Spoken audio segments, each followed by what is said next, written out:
Hey, salut tout le monde, c'est Thomas. Aujourd'hui on se retrouve pour une nouvelle vidéo où j'avais envie de vous parler de ma Blackmagic Pocket 6K. Et j'ai envie de faire un peu un bilan, un retour un peu d'expérience sur ce que j'en pense de cette caméra. Salut, je m'appelle Thomas Doucet. Je suis photographe et vidéaste d'aventure. Et aujourd'hui, je t'invite dans une nouvelle aventure sur ma chaîne YouTube.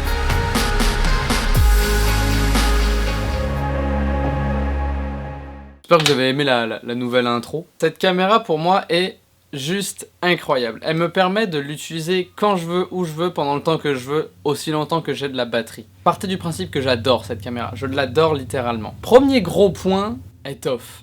Sérieux, là, j'ai jamais eu une caméra qui toffe autant. Mon 6D a eu des problèmes. Elle, en tournage, mis à part quand j'ai filmé mon film Step by Step, durant la pandémie, j'ai jamais eu de problème avec cette caméra, sérieux. Le problème en soi était juste que le câble que j'avais était défectueux et en soi c'était le câble. Donc même pas la Blackmagic en soi. Je l'ai emmené filmer n'importe quoi, du vélo, de l'escalade, de la randonnée, des vidéos d'entreprise. Je filme même des trucs YouTube, j'ai fait un film avec, je travaille sur plusieurs documentaires et il n'y a pas un seul moment où j'ai voulu changer de caméra. Alors oui, c'est plus lourd qu'un A7 III, c'est plus lourd que les nouveaux boîtiers, mais il y a quelque chose qui sort de ce capteur qui est pas pareil, que tu peux pas avoir avec un DSLR. Donc oui, cette caméra hyper versatile, elle a tout vécu. Point négatif, elle n'est pas full frame. Ce point négatif là est très vite réglé parce que je ferai une vidéo là-dessus. Mais vous pouvez voir que là, j'ai pas une lentille sérielle ou de gros 70-200 dessus. C'est une petite lentille, c'est le 10-18 mm de chez Canon qui est stabilisé. Donc oui, le fait qu'elle soit en Super 35 et non en full frame a ses désavantages, mais c'est facilement réglable. Puis cette lentille-là, je l'utilise littéralement tout le temps. Depuis 2 mois, puis depuis 2 mois, je filme n'importe quoi avec. Dès que j'ai quelque chose à filmer, dites-vous que genre quand je range ma caméra, c'est cette lentille-là qui est dessus. Ça me permet de montrer aussi, de fournir aux clients avec lesquels je travaille, que ce soit des entreprises, des marques, des projets, des athlètes, une caméra qui fait pro. C'est con à dire, hein. C'est pas aussi gros que genre une Ursa, une Red ou quoi, mais ça fait déjà plus pro que quelqu'un qui filme avec son DSLR. Je sais, oui, mais c'est pas le matériel qui compte. Je suis entièrement d'accord, c'est la façon dont tu racontes le storytelling.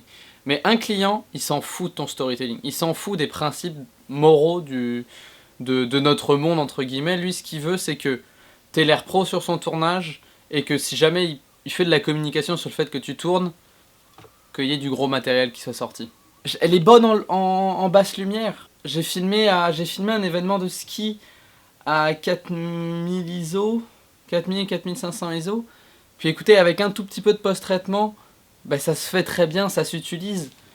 Puis à cette époque-là, je tournais avec une lentille f4. Mais bref, cette caméra, je l'adore. Ça fait 1 an que je l'utilise. Puis j'espère qu'il va y avoir encore plusieurs années où je peux l'utiliser parce que c'est aussi pour ça que je l'ai acheté. C'est que comme ça fournit de la 6K, je suis future-proof avec cette caméra. C'est que oui, j'ai dépensé 4700 $ de mémoire pour acheter tout ce setup-là, mais je le regrette pas une seule seconde. Oui, il a alourdi mon sac, ok, fine. Je regrette pas parce que dès que je la sors, c'est malade les images qui en ressortent. C'est incroyable. Cette caméra-là est incroyable. Elle est pas chère pour une caméra. Dites-vous que là, pour un setup complet, là j'ai dépensé peut-être 5000 voire 5500 $. 5500 $ là, c'est rien du tout, ça va. C'est même pas l'entrée de gamme chez Canon pour une C100. Puis là, on filme en 6K, on filme en RAW. En ProRes, alors certes il y a certaines limitations, pas de full frame et tout ça, mais c'est des limitations qui sont tellement faciles à contourner. Maintenant, le problème que j'ai avec cette caméra, c'est que je dois utiliser 2 batteries. Enfin bref, cette caméra pour moi est juste stratosphérique et je la conseille à n'importe qui veut se lancer sérieusement dans la vidéo. Parce que c'est la meilleure entrée de gamme si jamais vous faites que de la vidéo. Alors après par contre je préfère prévenir, j'ai beau être un gros fan de la marque Canon, n'allez pas vers une C100, vers C200, prenez ça d'abord. Prenez ça en main d'abord. Puis vous allez voir que le format de cette caméra va rappeler un peu le DSLR. Vous pouvez avoir une top handle, puis vous pouvez vraiment bien filmer, puis sur vos tournages. Là, Chris, est-ce que vous allez paraître pro? C'est tout pour cette vidéo. Une caméra que j'adore, la Blackmagic. J'espère continuer à faire des gros projets. Il y en a qui arrivent avec. Il y en a qui vont arriver dans les jours à venir. Et écoutez, je vous laisse avec ça. Merci d'avoir regardé cette vidéo, puis je vous dis à la prochaine. Ciao tout le monde.